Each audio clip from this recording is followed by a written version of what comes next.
ishlab yil oxirida qayerga borishni bilmayapsizlarmi? Yanvar oyida hammamiz dam olishga ketamiz. Mendan eng zo'r предложение sizlarga. Kaniza bilan 10 kun tur. Bazilik turdan $1800 10 kechaya, 4 kecha Bali, 3 kecha Singapur, 2 kecha Kuala Lumpur.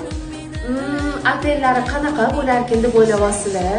Hammasi 5 yulduzli bo'ladi. O'zimizga o'xshagan zo'r, dahshat joylarda dam olamiz. Uchish vaqti 6-yanvarda bo'ladi, lekin bir sharti bor. Bungacha 50%ni to'lab qo'yishinglar kerak. Ya'ni bir oy ichida yarim foizini 50%ni to'lab qo'ysanglar kifoya. Ovqatiga keladigan bo'lsa, o'ylanib o'tirmanglar. Ayniqsa Balida hammasi halol ovqatlar bo'ladi. Unutmanglar, $1800 ga hech qaysi turdan bunaqa narxga 10 kecha bu paketdan topa olmaysizlar.